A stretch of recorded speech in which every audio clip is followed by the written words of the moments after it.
Welcome, everyone.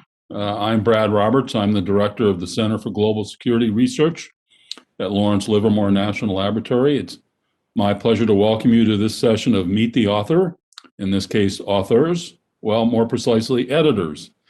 Today, we're hearing from Amelia Morgan and Anna Peczeli, who are the co-editors of a new CGSR Occasional Paper entitled Europe's Evolving Deterrence Discourse. Thanks to the two of you for joining us today. Thanks for your good effort in putting together this timely new publication. To get us started, could you say a little bit to the group about your backgrounds? Sure.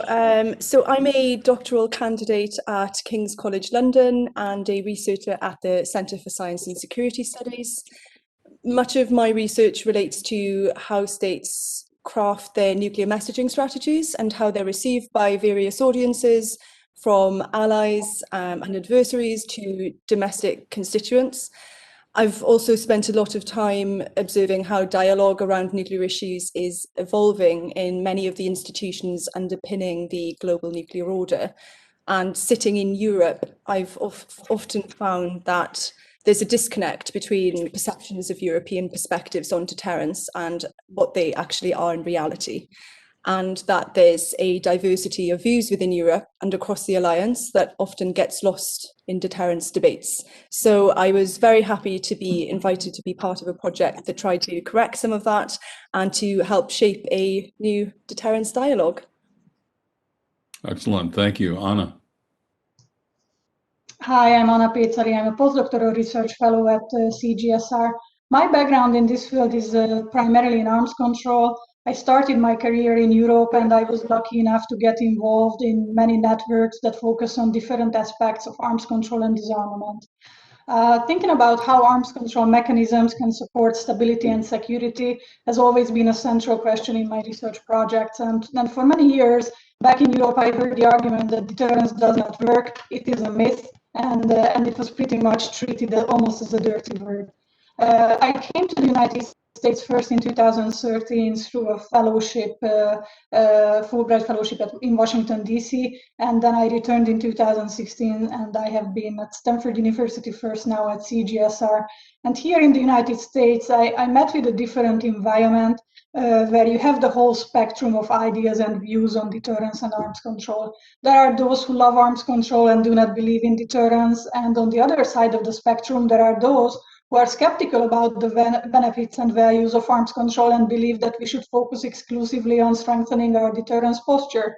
And interestingly so, there is a middle ground somewhere in between these two sides of the scale, and there are people who believe that nuclear arms control and deterrence are not contradictory concepts and they can exist together. I think that the exposure to the variety of these views had a large effect on how I think about these issues, and I personally put myself somewhere in the middle group, where the main question is not whether arms control or deterrence is the better solution to our security problems, but much rather how these two can work together and maintain stability and help us avoid war. The idea of this balancing act is one of the main themes in this volume, and I hope that these types of projects will help to bring the two communities closer together and build some bridges. Thanks so much. My next question was going to be about if you would say a little bit more about what brought you to your work on this particular topic. You've already given us a good idea on this topic. Is there anything more you'd like to add? So perhaps it's useful to start with a kind of brief summary of the project itself. Sure. The volume was born from a collaborative partnership between KCL, CGSR, and SAIC, and there were a couple of observations that led to its creation. As a group, we felt that engagement with deterrence thinking has largely atrophied since the end of the Cold War. And while it has re-emerged in recent years, there's a need for the transatlantic alliance to refine and update its thinking about areas of continuity and change which impact the deterrence landscape. A second motivation for the project was a sense that much of the analytical attention within Europe on nuclear issues largely relates to arms control and disarmament. The extent to which a deterrence dialogue exists, it is largely subsumed in arms control and disarmament debates and has lost its place as a discrete area of inquiry. And third was a shared recognition that the strategic landscape is changing, that Europe is changing, and that the best way to cultivate a meaningful dialogue on the implications of these developments for the alliance is to encourage collaboration between European and US experts. So in June, we convened a workshop with a great group of established and emerging experts from Europe and the United States, from academics to current and former practitioners and think tankers, to review current transatlantic perspectives on deterrence, to take stock of existing European expertise and interest in deterrence, and to identify how the deterrence community can best utilize its expertise to address current and emerging deterrence challenges. And the fruits of that workshop are embodied in this volume. The collection itself addresses three questions. How have transatlantic perspectives on deterrence evolved in light of new strategic and geopolitical realities? What questions and thinking should guide contemporary approaches to the theory and practice of deterrence? And how can the transatlantic community contribute to deterrence thinking and a more balanced deterrence debate? It includes chapters exploring existing conceptual engagement with deterrence, chapters that walk us through how domestic debates around deterrence have evolved in specific contexts, such as Germany, the Netherlands, and France, perspectives on how European states and NATO have mediated the deterrence arms control balance, and chapters that explore the potential implications of emerging technology and how European states have begun to think about emerging technology in their security strategies. And I'll hand over to you, Anna, to maybe walk us through some of our main findings. Sure. So as Amelia outlined, we had basically three big blocks of issues that we tackled here. I would put the conceptual questions kind of closer to the introductory part, and we had two chapters that dived a little bit into the concept of deterrence, and authors such as Michael Rule and Peter Watkins pointed out that our concept of deterrence is a little bit stretched in Europe to cover all manners of security challenges, and the community seems to lack agreement on the applicability and also the limitations of this deterrence concept, where it's applicable, and with the new threats of emerging technologies, what are the areas where deterrence might not be applicable in the traditional way. So it seems that for its part, the US deterrence community has been at work for well over a decade to make deterrence analysis more rigorous and also to examine how this concept is applicable to the challenges we face today. But there is much to be done in Europe and also in concert between the United States and the US and the European communities. The second major block of this volume looked at national perspectives on deterrence, and here we had a chapter on Germany, one on the Netherlands, one on France, and also we had more of a practical perspective on the UK-US cooperation. It seems, based on these national perspectives, that European governments face very asymmetric domestic pressures to engage in critical deterrence questions. Germany and the Netherlands in our volume showed a long list of initiatives and domestic legislative measures that targeted their government's support to NATO's nuclear mission and the future of the dual-capable aircraft capability. Both authors of these two chapters pointed out that the governments in these states largely avoid the deterrence discussion in the public domain. This creates an imbalance in the discourse. Their recommendation was that the governments of these states should engage the deterrence debate, and they should shape the discussion proactively on their own terms, instead of always just being reactive to the activist initiatives and some of the parliamentary motions that are attacking the concept of deterrence. France, on the other hand, is a very different case from Germany and the Netherlands. They have fundamentally different experiences with the nuclear question and in general the question of deterrence. Nuclear deterrence, disarmament still continues to be a little bit outside of the public domain and public debate, and it remains an expert topic. Until today, there has been little public criticism targeting the cost of nuclear deterrence or the modernization efforts and plans that the government put on the table. And this has generally showed that there is an acceptance in the public and also in Parliament towards the mere concept of nuclear deterrence. However, the author of this chapter warned us that this might not be the case in the future, so this should not be taken for granted. The next big block in this volume or edited volume was 3 chapters focusing on the question of how to balance arms control and deterrence, the so-called balancing act that really drives from the 1967 Harmer report. Ever since the late 1960s, NATO strategic thinking has always incorporated the twin pillars of deterrence and political détente. Here, the first chapter looked at more of an institutional NATO perspective on how this dual concept of deterrence and détente is being implemented. The 3 main findings of this chapter was that arms control in the past have helped to strengthen NATO's security by constraining arms races and promoting strategic stability, and unrestrained arms races undermine strategic stability and make deterrence more difficult. At the same time, the authors also emphasized that due to Russia's violation of a number of arms control agreements, it's very important from NATO perspective to ensure a strong and credible deterrent, because arms control in itself is only part of the solution, and we also need to focus our attention on deterrence. The next 2 chapters looked at the practical implementation and a little bit looked forward to the potential future implementation of this concept. And the authors here argued that in the eyes of many European states, the success of NATO's adaptation and continuing to strengthen the deterrence track is going to require a very strong arms control agenda and some measurable successes on the arms control track as well. Continued domestic support for deterrence will require a return to dialogue and the revival of the arms control mechanisms.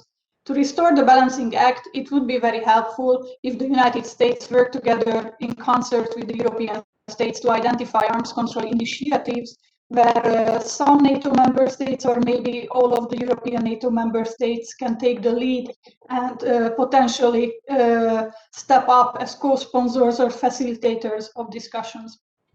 So the last area that or the last question set that this volume addressed was related to emerging technologies and their implications for broader European and NATO security. The strategic implications of emerging technologies are both contested and uncertain. The authors who worked on these last 2 chapters emphasized that how these technologies will impact deterrence relationships will ultimately depend on the ways they are leveraged across domains, the state incentives to incorporate them, and the perceptions about their general utility.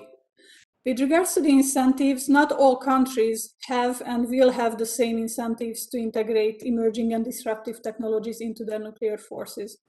European states are aware of the need to become more competitive in this sector, which is largely dominated by the United States and China at the moment.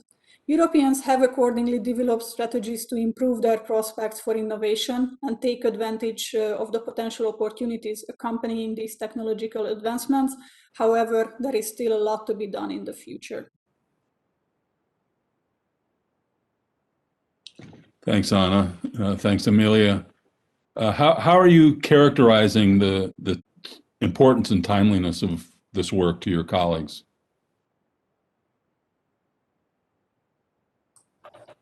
I'm happy to start here. I think this is what we agreed on with Amelia. So with regards to the importance and timeliness of this volume, I think it's very important to emphasize that there is a new strategic landscape that is characterized by renewed geopolitical competition. We see new challenges to strategic stability, and there is also an increased need to revisit the concept of deterrence and how it's applicable to modern conflict in general. But after the end of the Cold War, there was a certain degree of atrophy of strategic thought, and new intellectual capital is needed to think through many of these problems. There is arms racing in certain domains. There are new and emerging technologies, and we still don't necessarily know exactly what will be the implications of a rising China to European security. So this requires renewed investments in education, raising the next generation of experts, reinvesting in our institutional capacity, and also to invent new analytical tools that are adequate to address this multipolar, multi-domain challenge. If NATO wants to remain relevant and up for the task, these changes will need to happen on both sides of the Atlantic. This volume is a small contribution that put these issues and challenges on the table, took stock of where we are today, and most importantly, it outlined where further work is needed. So the way I look at this project is that this was only the beginning of a very long road ahead to face the new challenges and find the right answers to these questions. Yeah, and I would only add that, as Anna has kind of briefly already summarized, in Europe there's been a rising domestic interest in nuclear issues, including some parliamentary debates, which have called upon their governments to demonstrate greater transparency about the utility of extended deterrence and its role in national security strategies. And these issues aren't going away. Some states will have to commit to a new generation of delivery platforms in the near future. You, of course, also have certain leaders within Europe, such as Macron, calling for greater strategic autonomy, and lingering concerns about US commitment to Europe, concerns accelerated by Trump, but are unlikely to be completely reversed by the Biden administration. We're also in the midst of a serious health and socio-economic crisis, which will have an inevitable impact on budget priorities. So there are plenty of pressing items on the agenda and many threads at play, which will continue to bedevil transatlantic relations. Thank you. You've done a nice job of summarizing the contents and relevance of the volume. Are there any main messages you'd like to highlight as we come to a close here?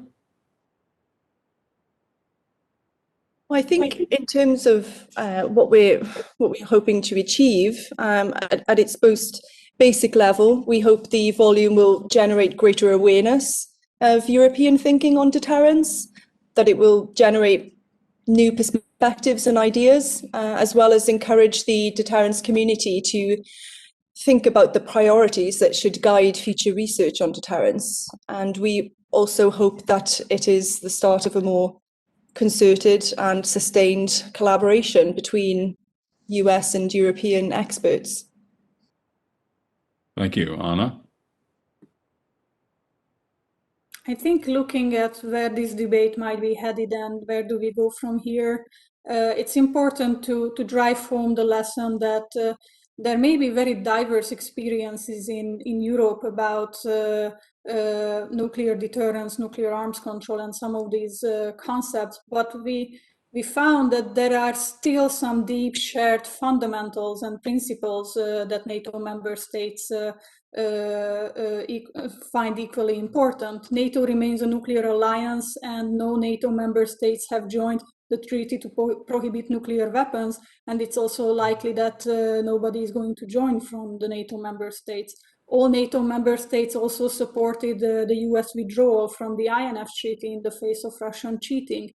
So it seems that there is indeed an evolving deterrence discourse within Europe, and it is particularly focused on balancing cooperation with Russia, strengthening NATO unity, and maintaining a robust and flexible deterrent, while also upholding commitments to the nuclear disarmament, as it was captured under Article 6 of the Nuclear Non-Proliferation Treaty.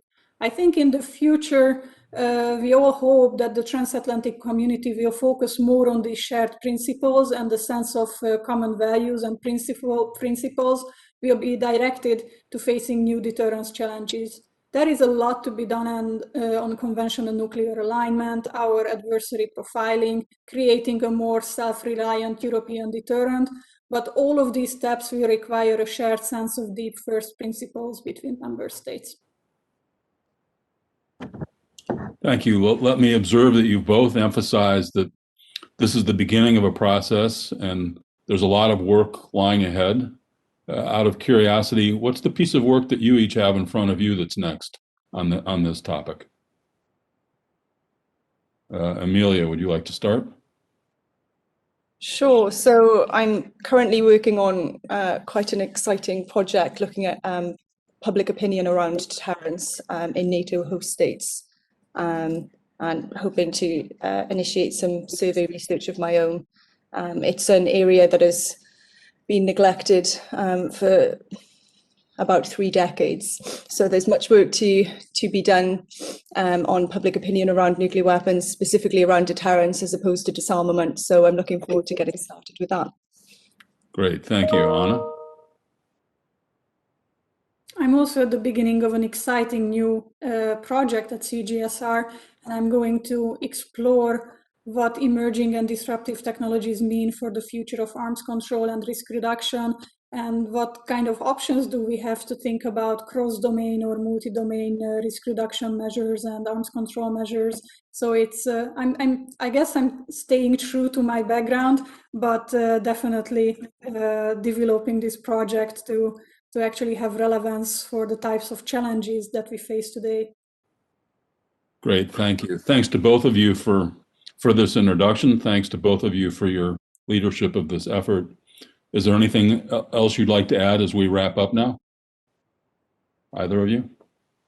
I would just like to thank you both for being wonderful partners, and especially to Anna for being an amazing sidekick, co-editing the volume, and I hope it's the start of more. Great, thank you.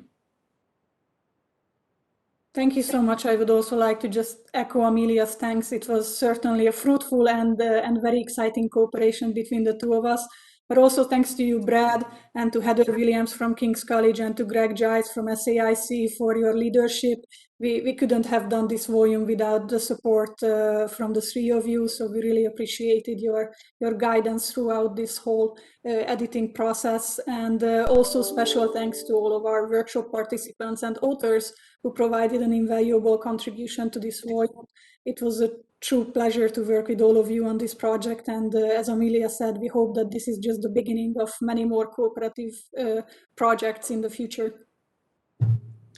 Thanks to both of you for saying those kind things and for extending the thanks to the larger community that was a part of this process. So we hope we've enticed your interest in this publication. Please visit our website. You'll find it there, Europe's Evolving Deterrence Discourse. Thanks so much. Take care. Be safe.